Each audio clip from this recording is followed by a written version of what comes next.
Story 1. Concerts were better because you didn't have to look around the people in front of you with their phones in the air. Luckily, I'm tall. Story 2. If my parents could track me the way people can be tracked now, I would have been grounded much more. Story 3. Quieter. Nobody was playing loud videos or having public phone calls, and there were no random text message notifications, custom ringtones, or music in public spaces, aside from grocery store radios and similar loudspeakers. People were also much more focused on their tasks. You didn't see people looking down at their phones and watches while walking. They were aware of their surroundings on public transport and responsive if you attempted to have a conversation. Communication was less frequent. Today, it's common to text a friend with a question, but in the past, you had to wait until you got home. You would get home, go to the phone, look up your friend's number if you didn't have it memorized, and hope they were home too. If not, you left a message on their answering machine and hoped to be available when they called back. Sometimes you could play phone tag for weeks before finally getting in touch. Story 4. Face-to-face interaction was much more common. Without needing to coordinate over text, we would drive somewhere knowing that everyone we wanted to see would be there. In my case, in high school, on Friday nights, everyone would gather in front of the Taco Bell at the mall. From there, we would decide where to go next.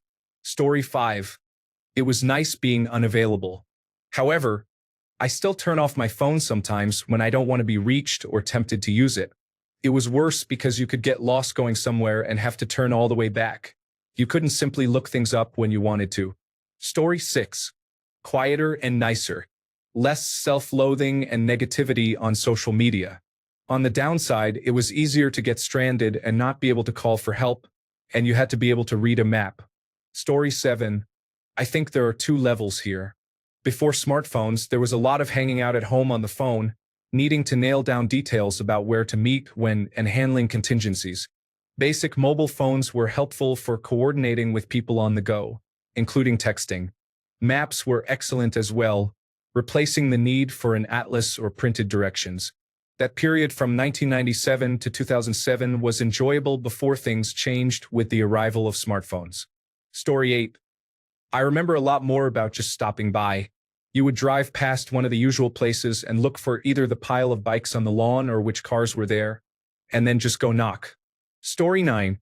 I was driving in France and needed to send a fax ahead to Belgium. I stopped at a payphone, set up my computer to send a fax, got connected using a credit card, and then attached the phone to an acoustic coupler. It was absolute cutting edge. If you've ever read Shockwave Rider by John Brunner, you'll know how I felt. Story 10. I wrote down directions to pick up my wife for a date. We had been dating for a few weeks. The directions were slightly off and I was running late. I stopped at a payphone, and she provided me with the final details to guide me from my current location. Story 11.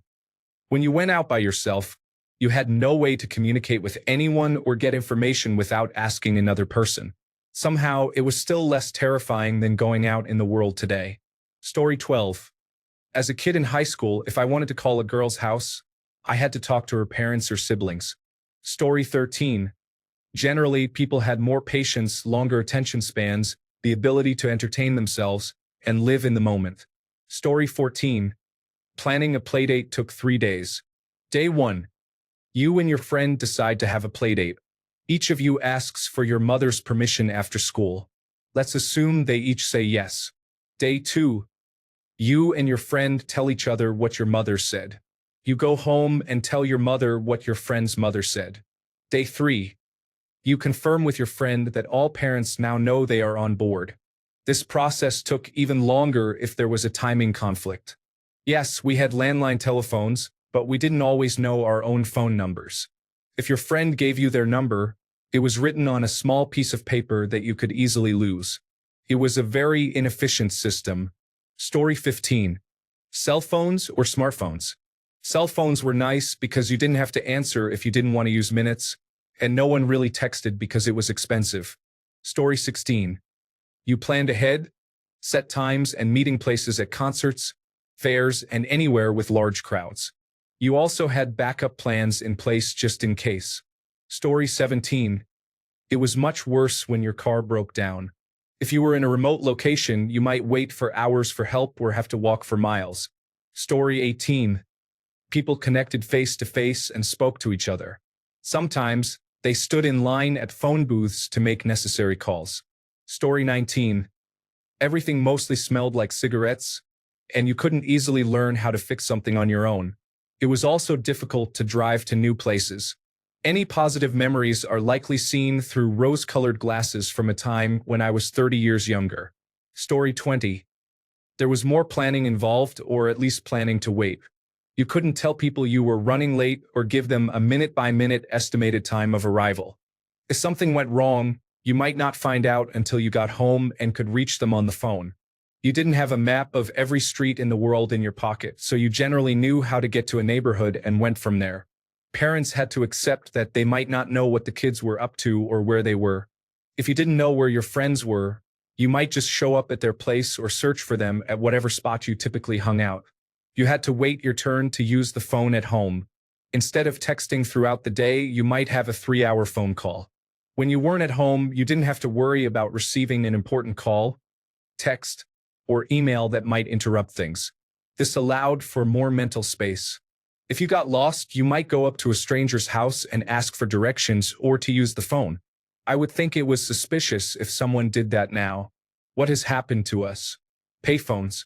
Kids knew how to make a collect call on a payphone. You memorized many phone numbers. Story 21. Memorizing phone numbers is a habit I still have. I remember all my friends' home phone numbers, when home phone numbers were the only way of contacting someone. I also recall making plans with friends at school and meeting up at the place and time we agreed upon without checking in beforehand. You simply showed up at a certain spot and waited without any way to contact them. Story 22. We always had to agree on a time and place to meet. If your friend or parent was late, you would wait at the meeting spot for them to arrive. If your parent didn't show up, and there was no payphone nearby, you could be left alone for hours. The child standing in the rain because the parent forgot to pick them up was a real experience. Story 23. Private, calmer, and slower paced. If someone couldn't catch up today, perhaps they would see you tomorrow. Story 24. Not everyone believed they were the center of attention or that their face needed to be seen by everyone. Story 25. It is more challenging to cancel plans with people because there is no option to do so at the last minute via text. Story 26.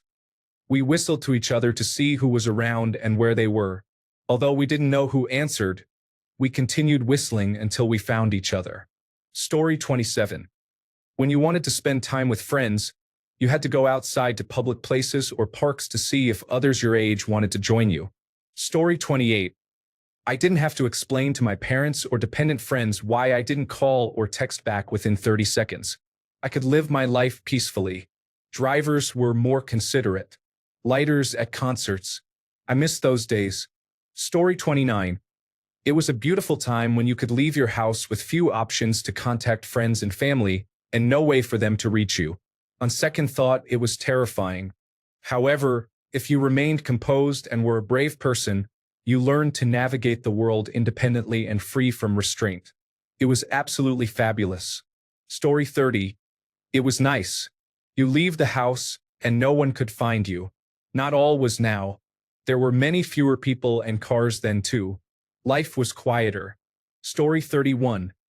I didn't even have a landline for a long time. If you were out, you had to be back by the time you promised. Otherwise, someone would call the police. Once we got the landline, I had to call home to let my mom know what time I'd be back. There was a lot more trust back in the day. Story 32. We didn't have Karen with a cell phone in our faces trying to prove to the world how right she is and how wrong everyone else is. Story 33. Life was organic, with less pressure and greater involvement in interactions. Everything was better. Basic cell phones with 2 lines of text and no internet or cameras were acceptable. Nokia skinny bricks were the best. Story 34. There was less hate and people minded their own business. They weren't so judgmental of others. Families visited most weekends to catch up. Truly was a much better time to live, hands down. Story 35. It was great. We were more physically active and we would talk on the phone or in person. We had to be creative to find entertainment. Now, I do enjoy having a mobile phone, but I sometimes miss the days when you actually had to go somewhere to connect with people. It was still challenging for me to socialize, but at least I got out of the house more. Story 36. Before cell phones, I experienced boredom more often and needed to think of things to do. I was more creative back then, and even though I had about the same amount of free time as I do now, it felt like I had much more because I wasn't wasting time scrolling. Story 37. Everyone went outside, and there were endless possibilities to do anything. People were less bothered by what was happening in the world. Story 38. We had to inform the parents about our destination or remain within shouting distance. Library card. Be home when the street lights come on. No cable. Comic books and newspapers. Story 39. There was nothing better to do than go outside, to the park or swimming. We had television, but it occupied only 10% of our day at any given time. Story 40. People would find themselves in emergencies and may die because they did not have a readily available way to call for help. Story 41. You had to arrange plans in advance, including arrival times and exact meeting locations, since you couldn't call someone after they left home, and you couldn't inform people if you were running late. You were unreachable when you were out, providing more freedom in some ways. As a teenager, I would spend hours hanging out with my friends, and my mom had to trust that I wasn't getting into trouble because she couldn't reach or track me. Story 42. Better and worse, no one at the gym was holding a business call while on the machines, but it was a huge inconvenience if you needed someone or something and they weren't home or at their desk. Kids who were bored back then didn't have distractions to keep them a little less noisy. Story 43. You were free to live freely. No one expected an immediate response, validation, or security regarding your location or activities at that moment. You could live on your own time without anyone watching you except for the people you were with. Story 44. You had to be home to answer the landline if your parents called. They were around when I was a teenager, but I didn't have one until I was 18. It was a flip phone, and I thought it was the coolest thing ever. Story 45. Imagine printing paper instructions for everywhere you want to go. Even earlier than that, think about buying a map. Imagine being stuck on the side of the road and having to walk a long distance to find a payphone. Imagine having no idea whether the latest movie was good or bad unless you read the newspaper for a review. Imagine being uncertain about where your friends are because they cannot answer their phones until they get back home. Story 46. I don't necessarily think it was better. It is better than the last decade, but things are changing. Today's parents are not giving their children phones as young, and they are better shielding them from social media. Story 47. Glorious. We had lengthy discussions with people, and there were many conversations where we left without knowing everything. Story 48. If you broke down, you would have to walk to the nearest house and use their phone or a payphone. Growing up, we lived near a busy state highway in the first house on the road, so we often had people stopping by with car trouble asking to use our phone. Story 49. It was easy to criticize people because you could avoid them for long periods of time. Someone might say you're cowardly, but you don't get instant access to react angrily. Today, you can log into social media at a moment's notice and express your feelings publicly. In the past, you had to find them first. Story 50. Calmer. I honestly think most people experience anxiety due to the expectation to always be connected and available. We no longer know how to shut off. I can't even focus on movies or shows, as I find myself picking up my phone numerous times. Story 51. There were fewer bad drivers. Egos were smaller due to the absence of selfies and social media. Story 52. You took your kids to the mall, and at the entrance you told them, "Here's $20. Meet you in front of Cinnabon in the food court at exactly 7:30. Don't be late." Then you went your separate ways until 7:30. Story 53. You never had to call someone to ask where they are because you always know their location if they answered the call. Story 54. Simpler and smaller. We were more interested in each other than our phones. We weren't overwhelmed by propaganda and misinformation. It's hard to say if I would want to go back. I believe we were further ahead socially, but having the power of the internet in our pockets is undeniably convenient. Story 55. Notes and schedules. Calling the home phone and leaving a message so mom knew whose house you would be at. Story 56.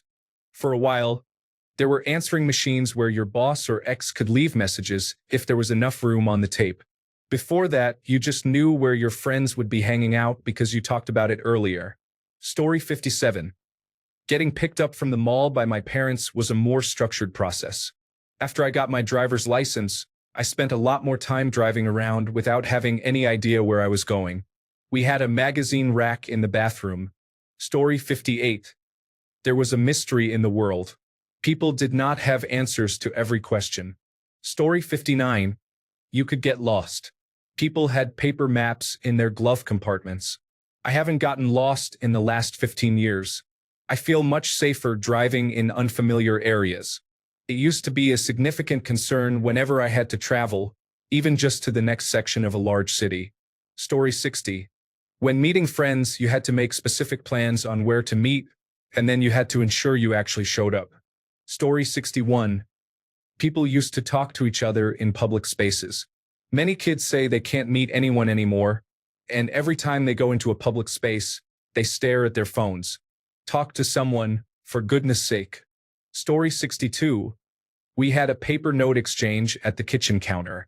If someone received a call or message, it was noted on a piece of paper and left there. Notes could take hours or days to deliver. This method was still in use in the late 1990s. Now, everything is instant and more expensive, but not necessarily better. Story 63. You took fewer pictures. First, you had to develop a film with 36 images. Then we got digital cameras. In the car, we had a large spiral-bound book with maps for navigation. I'm glad we had our 3 children when we were young, as they had our full attention. Story 64. I spent those years traveling frequently for work.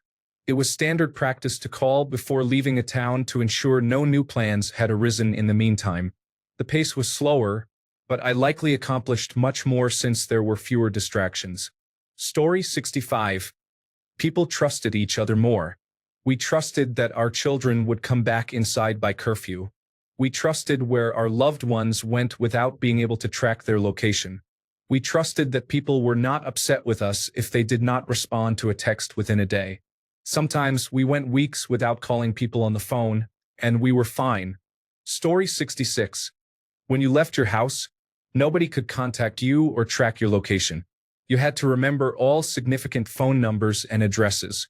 Information that needed to be researched required finding the right book. Story 67. Same as it is now, except no one has a phone in their hand, and you call your friends using a landline. Story 68. Before everyone had a phone in their face all the time, they had a newspaper in their face all the time. Not much has changed. Story 69. Checking the bus times and routes on the computer and memorizing or writing them down. Using a landline phone to call a friend, possibly reaching a parent or sibling, or getting a busy tone. No loud music being played on the bus. Needing to use a digital or disposable camera to take pictures. Story 70. Freedom. You can actually get away from work and relax.